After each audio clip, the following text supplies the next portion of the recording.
Hey, everybody. Welcome to the Wrestling Through the Years podcast. I'm the armchair QB1 Dizzle, and I'm here with the shiniest head in the history of people, Dutchie. Hi. And I'm a man with the here that brings the money to the E. How's Money E doing? What's up? Happy Friday. Happy Friday, Bubba. And we're with C Money. Going on. And we're here to talk Victory Road 2012. TNA Victory Road 2012. No, Just it was AEW. No, Impact Wrestling. Yeah. Yeah, TNA Victory Road 2012. We wanted to do a TNA one, and I promised to the people out there, people just getting in, we will do a good TNA one at some point. I don't know why we keep hitting the snag. I think it's because we forget about the shows, and then we watch, and we're like, wow, this really was a piece of shit. yeah. But Well, I picked the one I did pick was a good show. That was the lockdown 2013, right? Right. that was pretty good. But Lockdown sucked because every single match being a cage match is stupid. Well, that's Yeah. the And point you of picked- lockdown. Yeah, but See, I like that. dude. That's No. my thing, though. And It doesn't make the matches special. and you picked a pay-per-view in the time when the company was like hemorrhaging money. Like, Mm. I don't want to come up with a comparison because I'll get in trouble. Yeah, it wasn't that great. Yeah. I picked the first Bound for Glory, so I don't know. Me. Well, I picked a couple myself that have sucked because I can own up to my shit. But I know that I've picked a few that have been stinkers. Who picked this one? That would be me.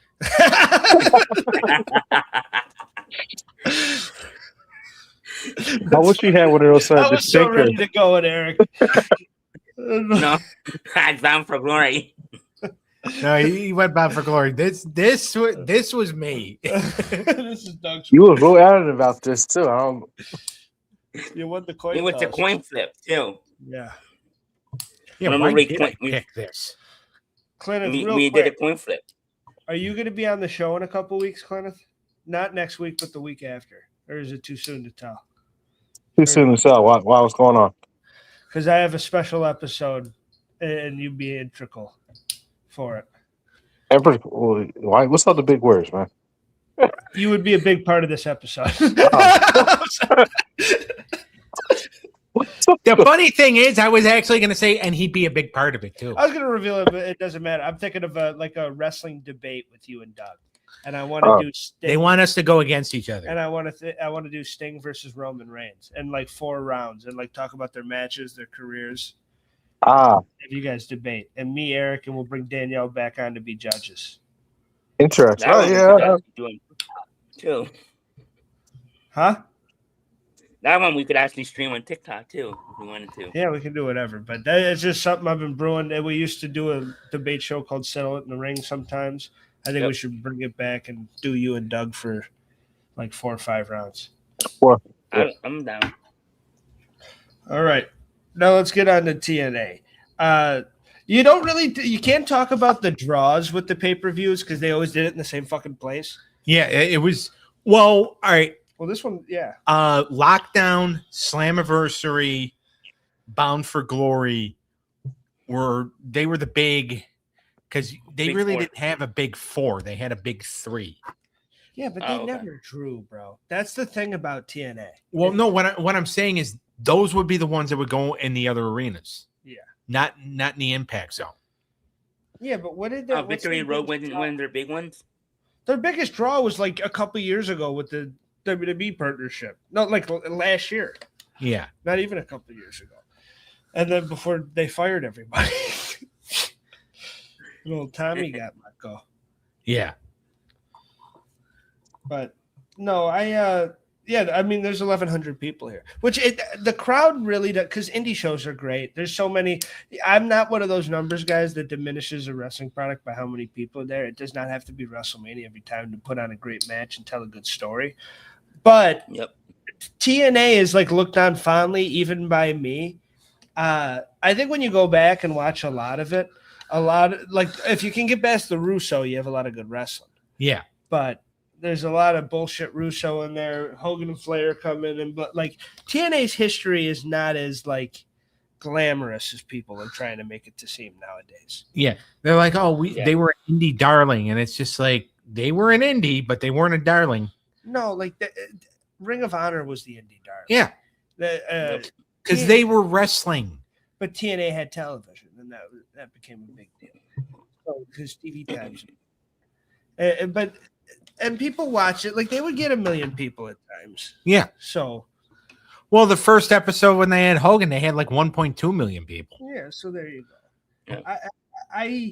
I don't want to diminish TNA, but I do think it gets looked at with rose-colored glasses already. Yeah. Even. Well, even just watching the show and some of the stuff, because 2012 wasn't really a good year creatively. Yeah. You had Hogan, well, technically coming back to TV, had been off for a few months. You're finally getting Bischoff off TV. Hogan was running roughshod. Yeah. Not in this episode. You have the start of the Claire Lynch storyline, which is a big part of one of the tag matches here, which fucking blew. And Christopher Daniels needs to be set on fire 5 times for agreeing to do this shit. Well, AJ didn't want to, infamously. Well, that's so the fact that Christopher Daniels agreed to, like, I hated Christopher Daniels back in the day. Like, I would always scream at the TV and be like, Dixie, just fucking, like, he's trying to make you look like a fool. Fire him. Like, just fucking get rid of him. Yeah. Or just have somebody kill him live on air. Well, I like Christopher Daniels, but I mean, I hate him to this day because of how shitty that storyline was. Yeah, but I mean, he's the sweater vested. He didn't want piece of shit. The fallen angel. That's why AJ got a reputation for not wanting to do business, because they were even because wasn't Bruce there around this time? Yeah. And I think even he was like, yeah, AJ was like a guy who only wanted to work with his friends and not really do storylines. But it's like, this is the shit you were giving him. Why would he do that? Well, and here's a funny thing too.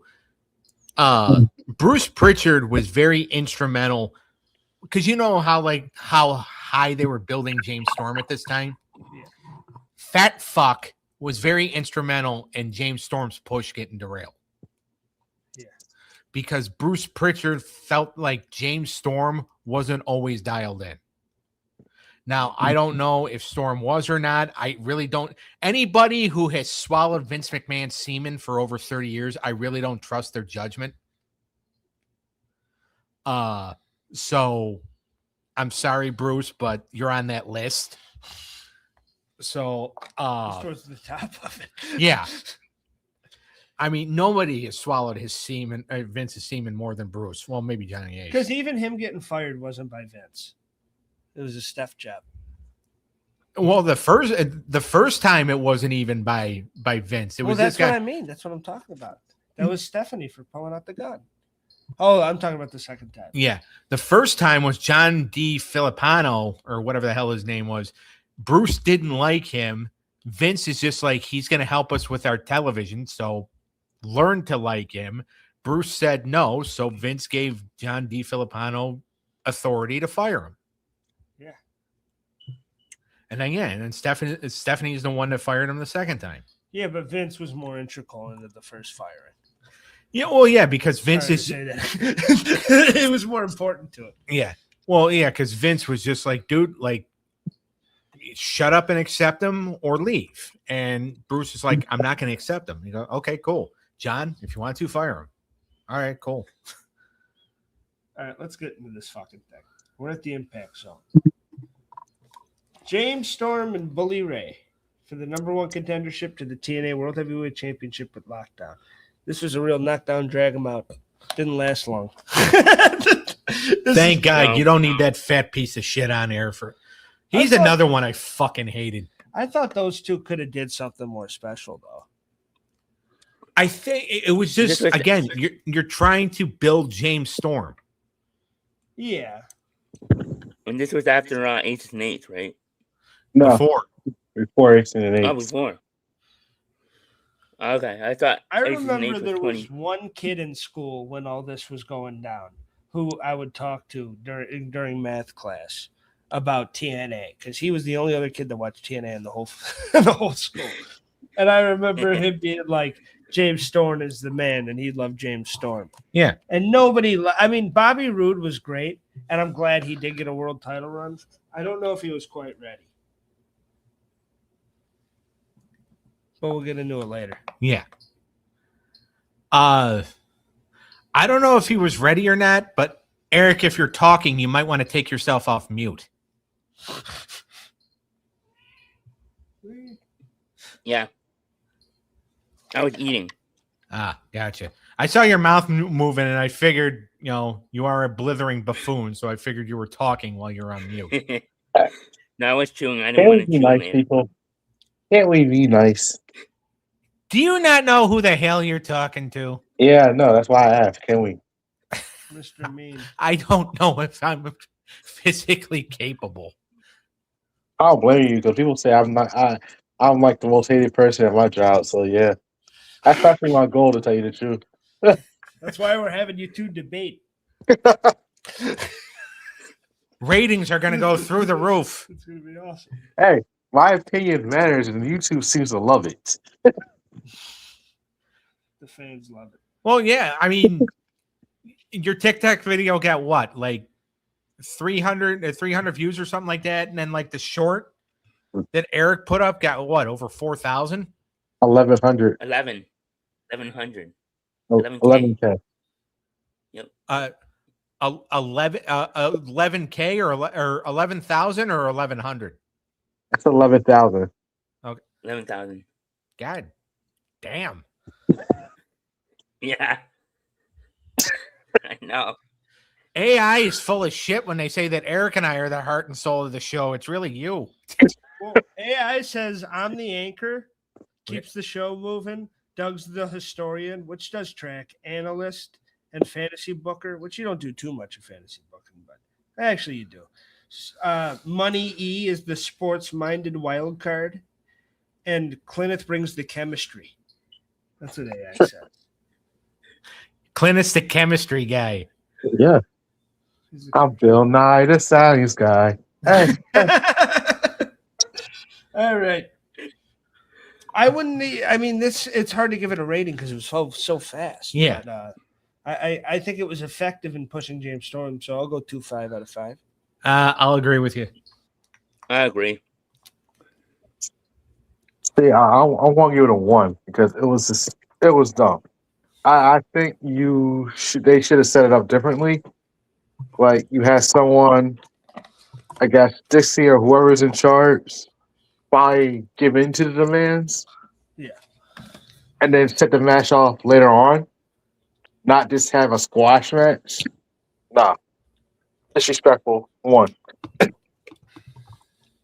He's going 1. I thought Bully was going to win. No, he wasn't going to win. When he didn't see that match, he just knew it was no. Well, and also Lockdown was in James Storm's hometown. Yeah. I didn't realize that until Yeah, after. but they could have had a match. No, I agree with you. It was Misty. I said he should have had a real match and not a squasher. I agree. I agree with that. It should have meant more. Yeah, because these two could have had really good chemistry. Yeah. And they might have had a different pay, but I'm judging this on the body of work that it is. And, I mean, they have worked together several times. yeah. Yeah. But this just, no.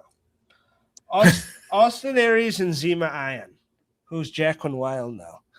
Yeah. For the X Division Filipino. champion, Austin Aries is defending. Yeah. Joaquin Wild. Jacqueline. He's from my country. Joaquin. I don't like it when you just laugh like that. Well, because I was actually thinking of like a comment, but I really don't. Yeah, no shit. I'm gonna get canceled, so. Well, when he said my country, you laughed. I said, "Oh God, here we go." Yeah, I think we all did. It was a universal. Yeah, it was just like, oh God, please don't let him speak. Zema Ion and the cool haircut. I was kind of fascinated by this at the time. Yeah. And I thought he was an okay undercard. And Austin Aries was full into his CM Punk wannabe, era. trying to be just like him. And I thought Aries worked to a degree. I thought he was best in Ring of Honor, but I do think there's really good highlights of this TNA run. Well, he was also getting over organically with the crowd. Yeah, he was getting really over. It just felt like they were trying to replicate the Punk shit. Yeah. Just like Saban felt like they were trying to replicate Bryan, even though that came first, didn't it? Saban came first, yeah. Yeah. Wasn't he one of the first ones to have like multiple belts at the same time? Austin Aries? Aries, yeah. Not in this run. I think in the run later on. Okay. Maybe in TNA, but Ultimate Dragon did that a long time ago. Yeah. Oh yeah, Ultimate Dragon, yeah. I thought this match was good, and I thought this should have been the opener. I think you do the opener, you give people like 10 solid minutes of good wrestling between two guys that can go, and then you give them the squash. Yeah. Yep. I get wanting to open with big stars, but still. Austin Aries was over enough. And I thought this was a good match. Even though Zema Ion, Joaquin Wilde's never been my favorite performer. Yeah. Well, and also, too, what's funny is that when he started, because I first noticed him in Pro Wrestling Ohio, and he was known as Shima Zion. Yeah. And when he got to TNA, they're like, all right, you got to, come up with a different name. And he's like, okay, Zema Ion. And they're like, all right, cool, that's better. It was better. He kind of had a cool vibe to him. Yeah. And this was the closest I ever went to liking him. But didn't he hurt that kid around this time?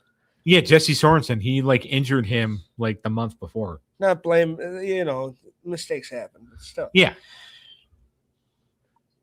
And then he himself, he actually, I think before he got signed to WWE, he had to have a double lung transplant or something. Yeah. Zema Ion did. Poor guy. Yeah, this match was had talent. He did have talent, and this proved. And he's still with WWE, isn't he? Or did he get let go? He did not get let go. He's still with the company. He's just not really doing anything. Okay. You think they would send him to AAA or something? He's made a couple trips, I think. Yeah, I didn't know he was still wrestling. Wow. Now, if you're judging this with the rest of what the X Division has had to offer throughout the years, because it's been one of their standouts. Yeah. This is the weakest X Division roster. Yeah, this wasn't a great X Division roster. You had a couple good things, but you didn't have a lot. And this kind of carried that division. Yeah. And this kind of proved it right here. Yeah. In my opinion, the division started to get really bad in 2010 because you had Shelley and Saban who were focused more on tag team, obviously, because they were one of the hottest teams in the country. Yeah. So you kind of took them out of the division. Frankie Kazarian, they were focusing more on him with Fortune, so they took him out of the X division. It was just a lot of guys were getting. Yeah. Christopher Daniels, living proof that bald people really are pieces of shit. But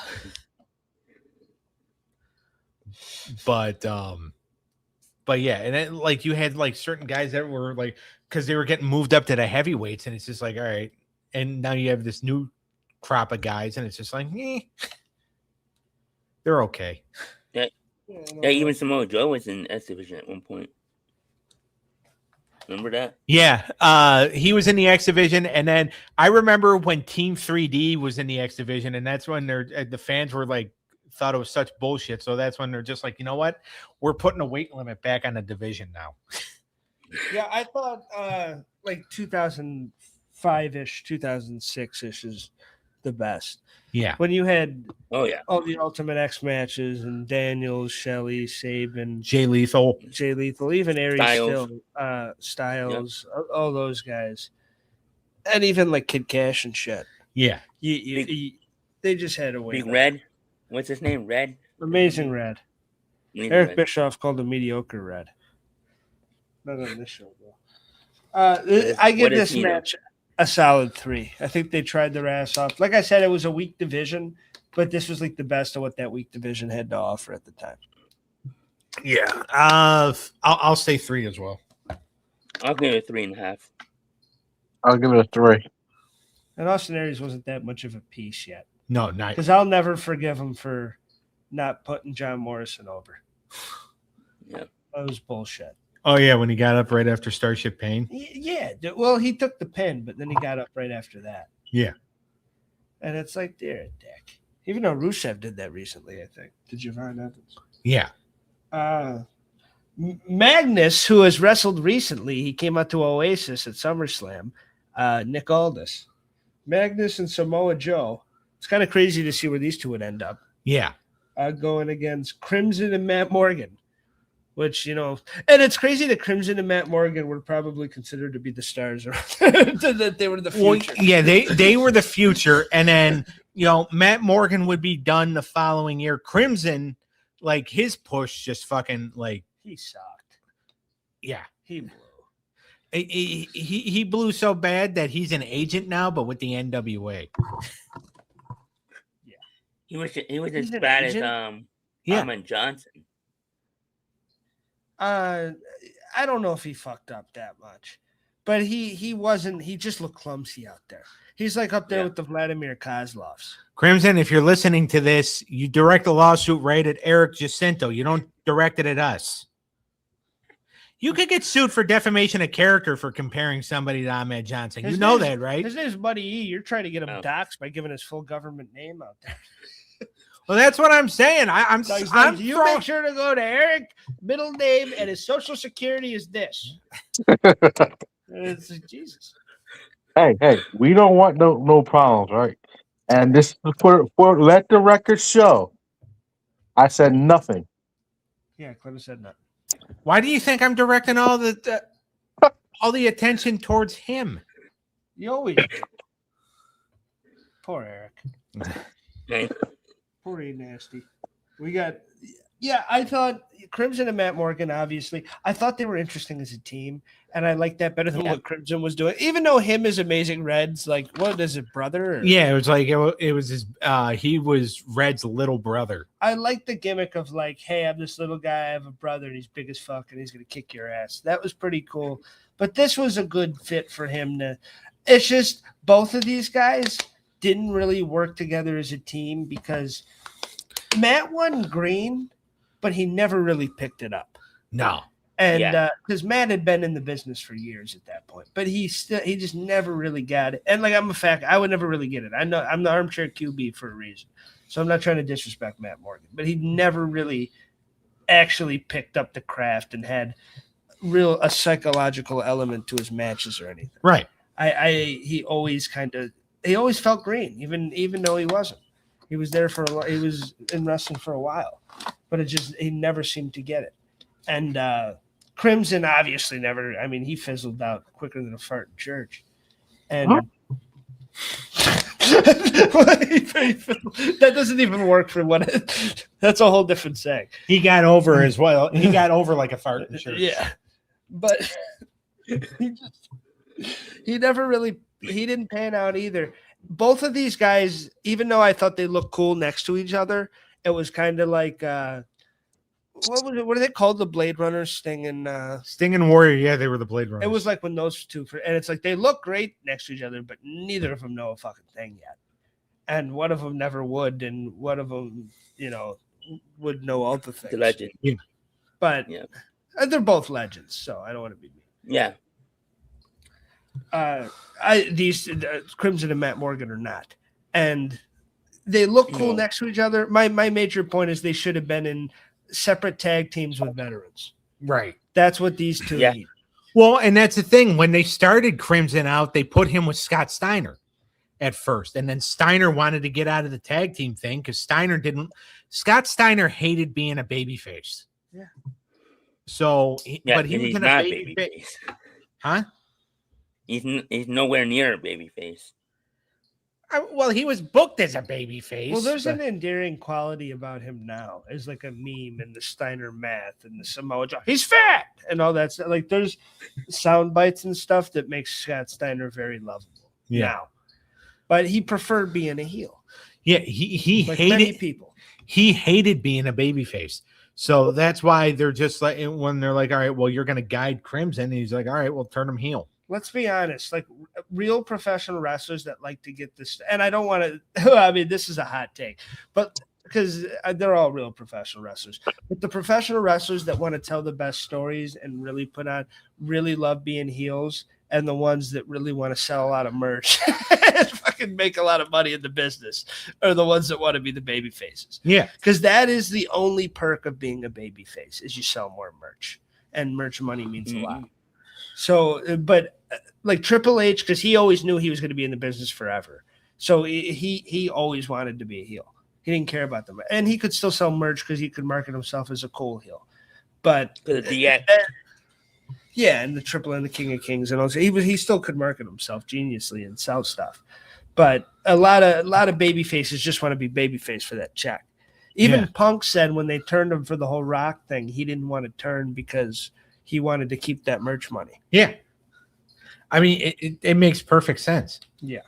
Yeah, but if I look at this, if you're a strong baby face and you turn heel, that popularity is still gonna roll with you. Especially now. Yeah. And there's been times in there's some big heels that never, because like Ric Flair, I don't know if, unless there's a shirt that said woo, but it's not like he had a big, Austin had the Austin 316. I'm sure Undertaker sold a lot of stuff, even during the Dark Ministry stuff. But like Roman Reigns, through the whole Bloodline shit, sold a shit ton of merch. So, oh, yeah.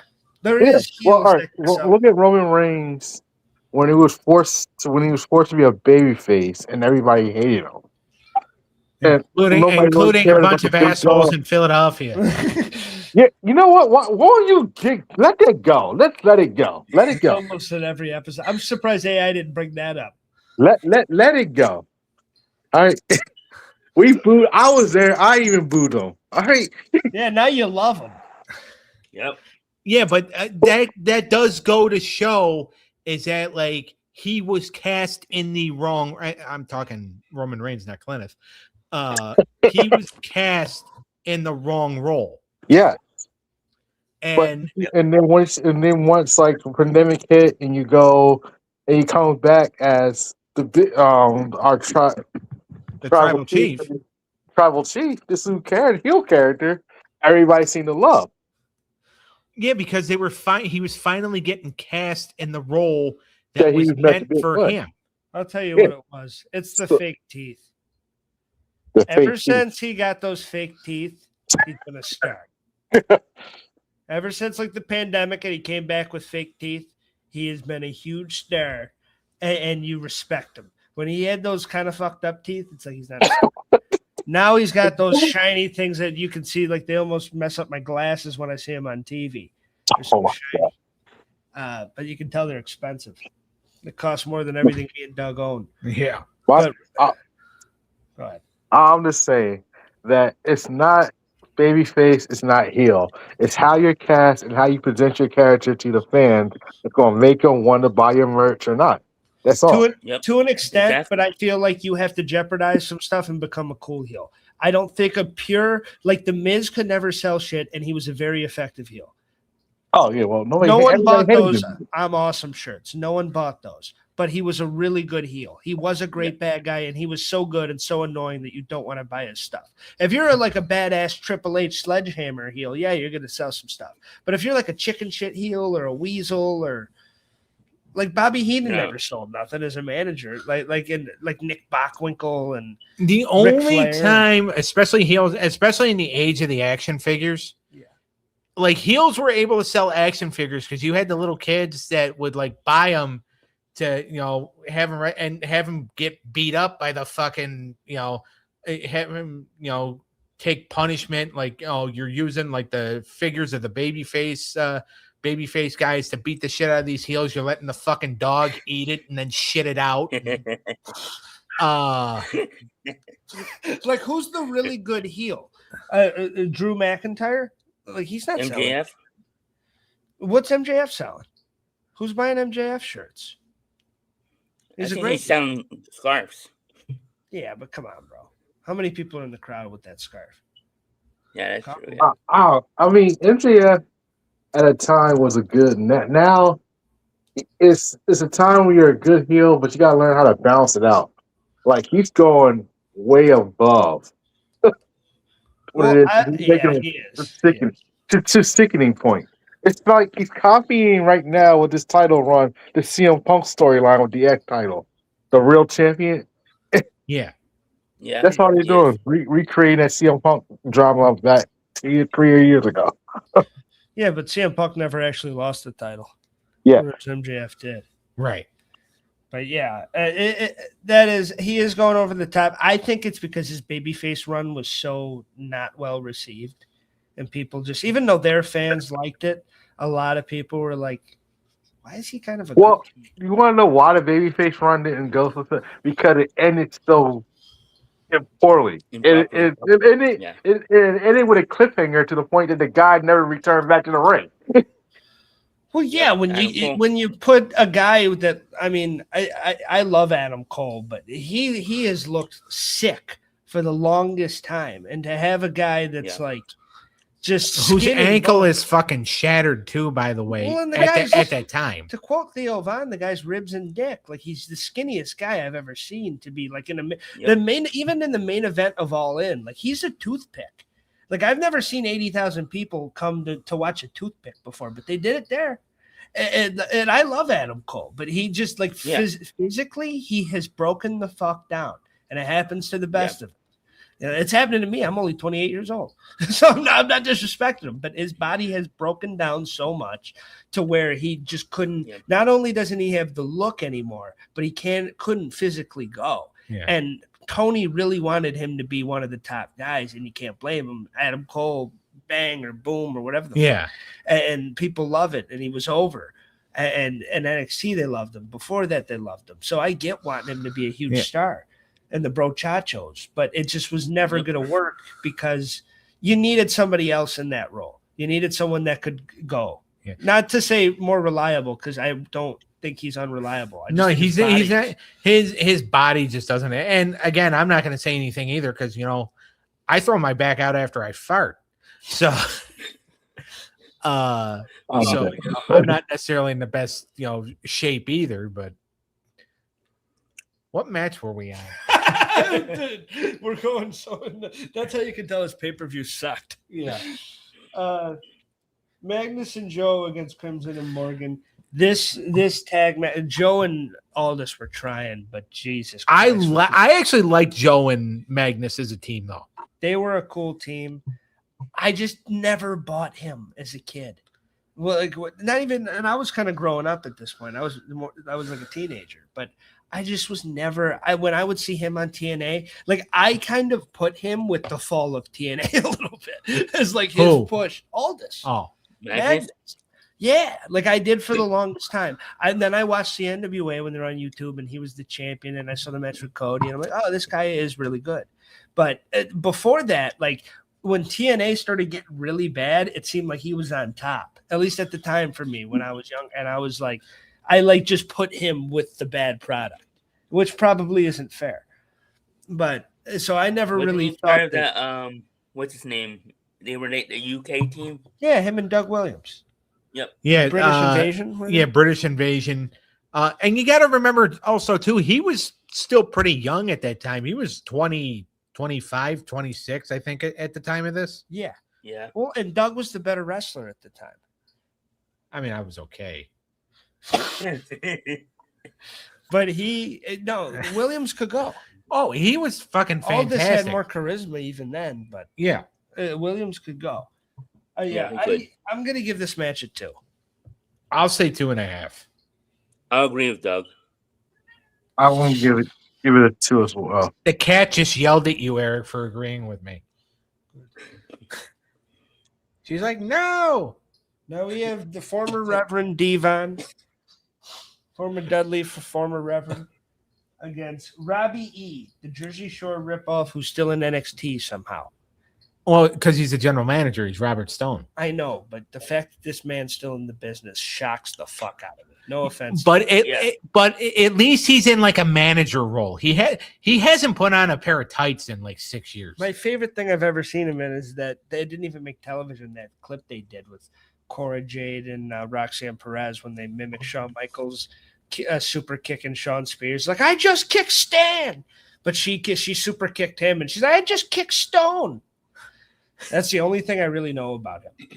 I mean, he's okay as a general He's manager. all right.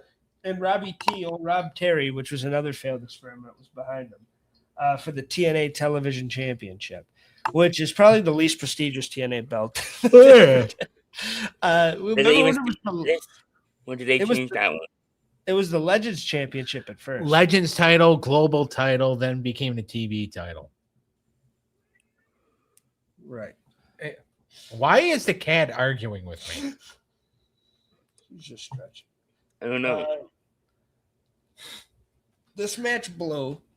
Yeah. Devon and Robbie, like it was an all right independent match. That's what it could be. Like if I went out and paid $5 for an independent match and saw this, I wouldn't be mad at it. But Devon's push was so fucking weird, and it felt like they were just doing a sympathy push because Bubba was getting over on his own. Yeah, and Devon wasn't. I mean, it wasn't. remember like the year before they brought his kids in because they thought maybe if they brought in his kids. You can say what you want about Bubba Ray Dudley. And I do. And most of it's fair. He was the better one on his own. Yeah, because he knew how to. He was a natural heel. Yes, and he was always kind of. You had to testify, and Devon had some cool stuff to him. But Bubba was just a great heel on his own. He could get a rise out of people. He still knows how to do it, and he was one of the best at that. He pisses off Dave LaGreca on a daily basis. He's like the ultimate just fat asshole. Yeah. Like, and he just played it so well for so long. And the bully character really just transformed his career and took a good career and made it a great career. Yeah. Well, a great tag career. And like, we'll never really know on singles because Hardcore Bubba did not work out because they were trying to just put him with Spike still and do similar shit. They didn't really give him a good push. Right. Besides being able to rub shoulders with like Stone Cold and stuff. Whereas here he had a lot of meat on the bone to eat and pick at. And he really made it his own. And I remember when he put Styles through a table and Styles was all hurt and they spent 10 minutes on it. And when I was younger, I was like, when he powerbombed him off that stage? Yeah. Which, I mean, they kept the camera on the crowd for way too long. Like they really panned that out for like 10, 15 minutes.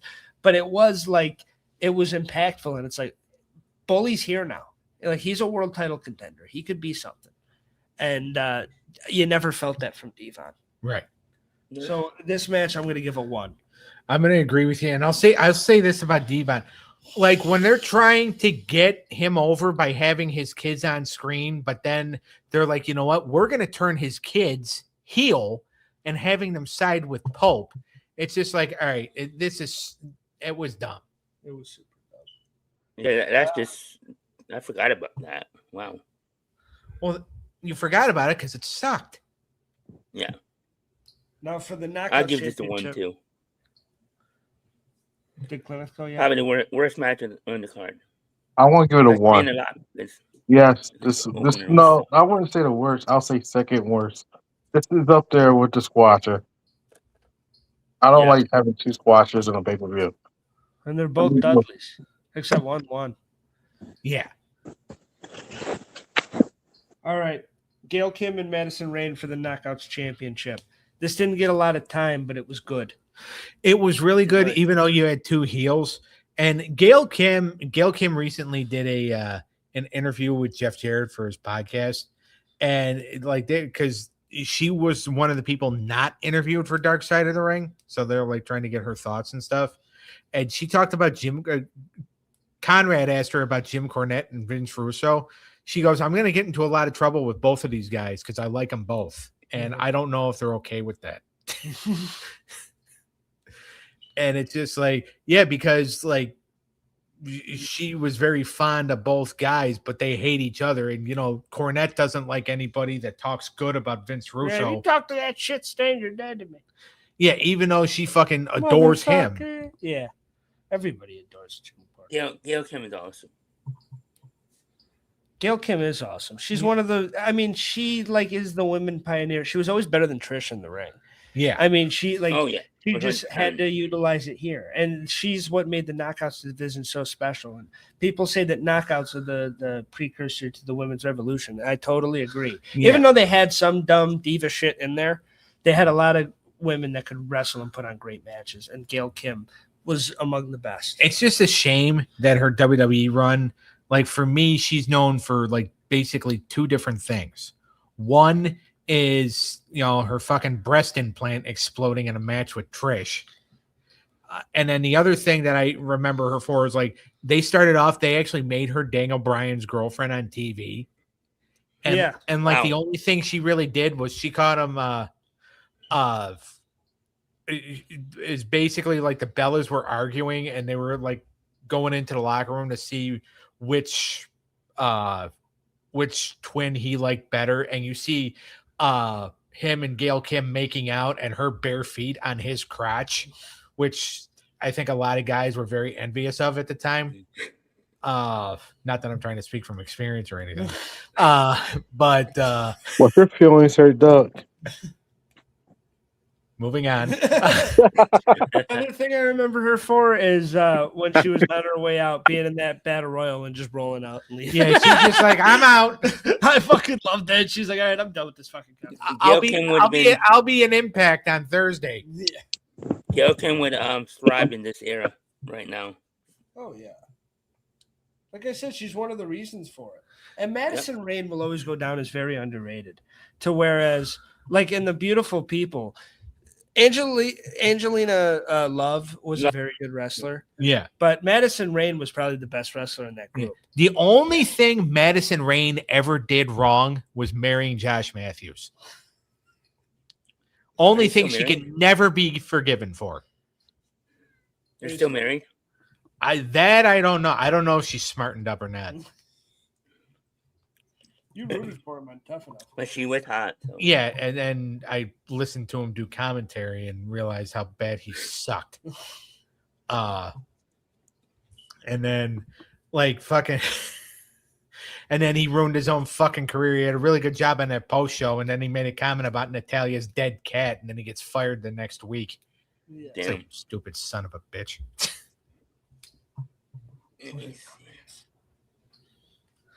Yeah. Well, it was either WWE was doing budget cuts and they had to fire one announcer, and it was either fire him or fire the announcer that's fucking Dean Ambrose. Who they were? Cole? Renee. Oh. And it's just oh yeah, and they're trying to push Dean Ambrose. I wonder which one Ambrose would have rather kept. Yeah, they're still married, Doug. Dean and Renee, I know that. I know, obviously, yeah, Dean and Renee are. I'm talking about Matthews and Madison. All right, so Madison hasn't smartened up yet. Stupid bitch. Does that break your heart? Does that break your heart, Doug? Do you need a hug? He definitely does. But I'm not giving it to him. It was Come on, Clinton. I need it from you. Come on. No. yeah, No. it was a good match. Come to Papa. It was a good match. All right. Yes, it was. 3-5. I'll agree with you on 3.5. 3.5. I'll give it a 4. No decimal? It was probably No, the best match definitely. in the card. All right. Next up, we have the tag match with the storyline that we hate. Oh my god. AJ Styles, even though on paper this match should fuck, AJ Styles and Mr. Anderson Well, the match was really good. It's just the storyline that was dog shit. versus Christopher Daniels and Kazarian. Were they the Dirty Dogs yet? No. And they ended up being a bad influence. There were a couple things, weren't they? Well, shit, yes. SCU. SCU, they were absolute shit. That wasn't one of the names. It's just what they were. And bad influence, and then the addiction in Ring of Honor. And then Christopher Daniels was a dipshit. The match on its own, though, without all that bullshit, even though it's hard to judge it separately, Yeah. I love getting AJ and Mr. Anderson together. And Anderson was really still trying his best. He was I loved when they brought him in. A lot of people shit on that. I thought he came in and he was over as fuck and he was becoming their Stone Cold. See, the thing is, he was super over and he knew how to get the crowd like into it. Yeah. And he was good as both a baby face and a heel. Yeah.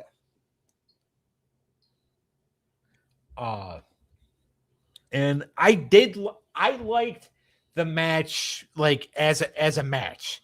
The storyline I could have done without.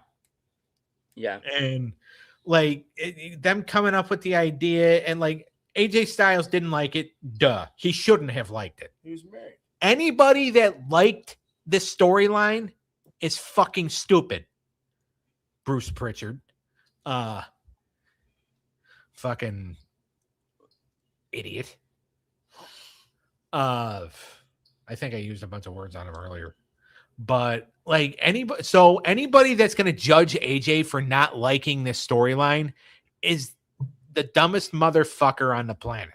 Mm-hmm. All right. And when you're getting your Right, brains Matthew. fucked out by Vince McMahon, Bruce, that makes you the dumbest motherfucker on the planet. I wonder how much you and Janelle Grant have in common. You fat fuck. Okay. So what would you give it, Clemens? I want to give it a 2. Eric? I'm gonna give it a 3. Doc? It was without the storyline, it's a 4. With the storyline, it's a 3. I agree. Poor AJ. All right, the co-main, Kurt Angle and Jeff Hardy. This was probably the best match of the show, except for the finish. The finish was whack. But it also gave him a reason to have another match. Yep. But yeah, they put on a good one. Jeff around this time really didn't work for me. Yeah, But it would. Well, yeah, because he was just. People still had a bad taste in their mouth from the year before. and he was putting on really good matches and trying to overshadow that. And that's fine. And I do think his performances were really good around this time. But I don't know.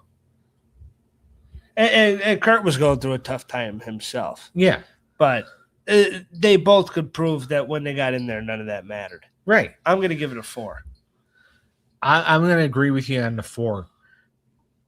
I'll give it a 3.5. I'll give it a 3. Okay. Main event time. You ready? Okay. No holds barred match. Was this not for the title? No, It's a because non-title match. That's why I didn't understand why this match even happened. well, it's happening because Bobby Roode questions Sting's authority. So Sting said, "All right, I'm going to beat the shit out of you." Yeah, but Sting should try to get a belt out of it. Well, because they were building up James Storm. Yeah. And which, you automatically thought it's like, okay, he's going to get the title out of this. But when he ended up not getting the title, thank you, Bruce, you fat piece of stupid shit. It was just like, all right, why the fuck would you build him up just to fucking tear him down like that? Like, he was on such a rise, and then by the end of the year, he just looked like absolute shit. Yep. So, good job, Dixie, you dumb. I'm not even going to say the word. I will say, bro, and you and me have gotten into it on this in the past. Joker Sting was ass. I'm sorry. And I know this was just like pulling it back out pretty much out of the closet, Yeah. but it just never worked for me. The Crow Sting did not, even though you were stealing from that movie heavily, it felt like its own thing. And it just worked for him, and it always worked for that character. The Joker Sting was like, oh, the Dark Knight was good.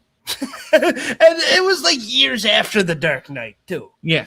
So it's like, I get what you're saying. I really do. I don't agree with it. yeah, Okay.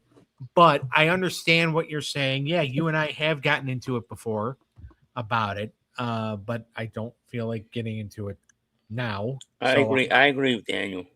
Yeah, I I do. think Well, I hate you anyway, so Well, that's look, fine. I was not a big fan of the Joker whatsoever.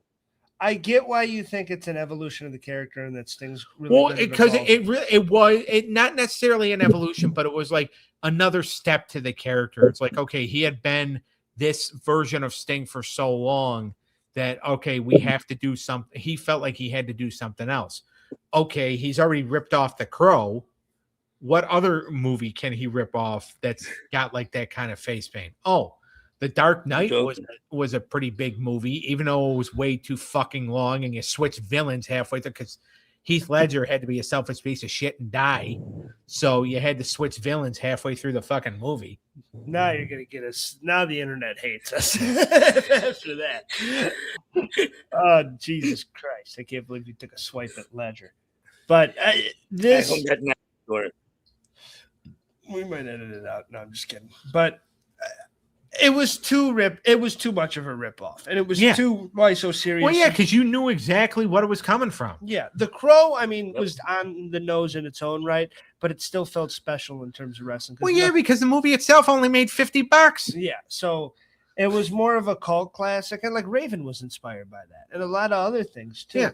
But the Joker, it was just too on the nose. He could have gone crazy in a different way, Yeah. and it just never worked for me. And I and the fact that it's like, well, let's pull it back out. I didn't. What the fuck? Get down. You're not going to ruin that television. All right, fine. Fuck you. But yeah, and Bobby Roode and him had great chemistry, and honestly, this is a 4-5, and I thought this was the best match on the card. I didn't like the finish because him just kind of banging his head and then Rude getting the pin and then Rude beating up Dixie Carter or like attacking Dixie Carter and all that. Like that was just stupid. I mean, I think Jeff Jarrett enjoyed it. well, to be honest with you, in my personal opinion, he didn't hit Dixie hard enough. But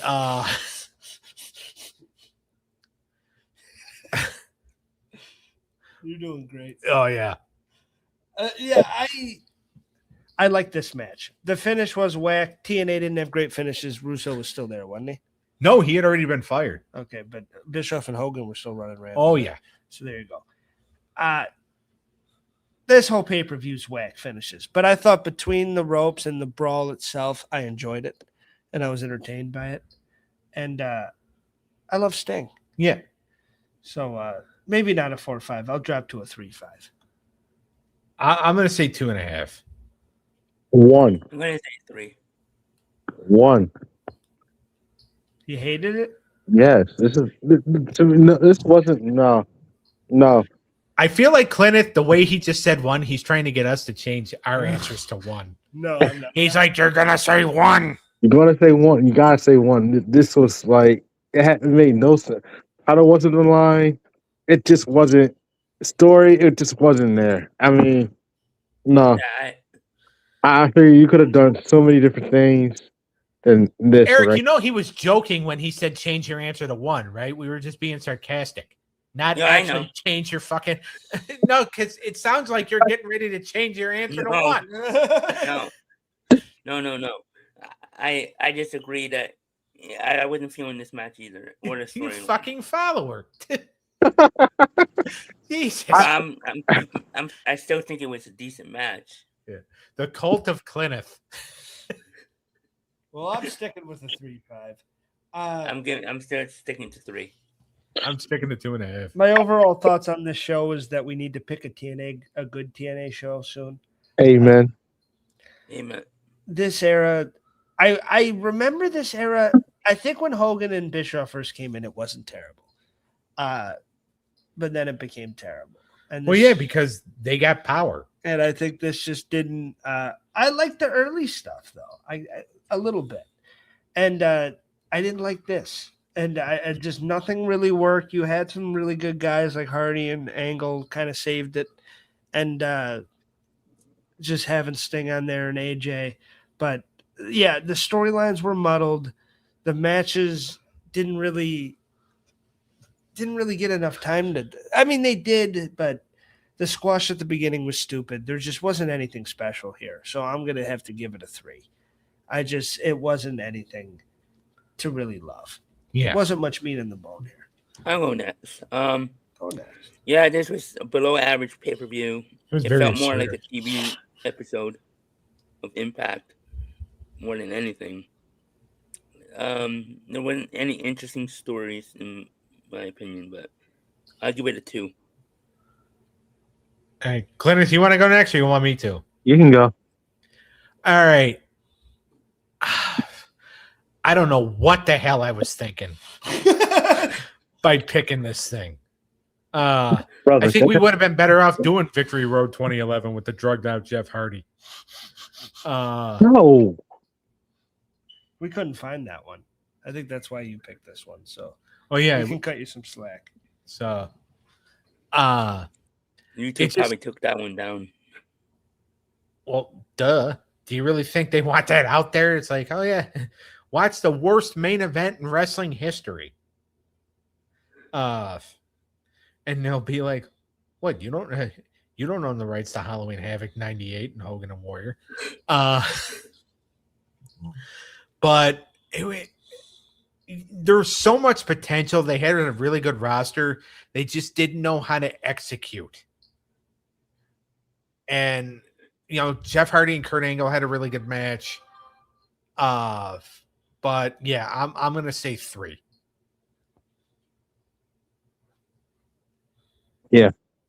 I think besides Angle Hardy was okay for me.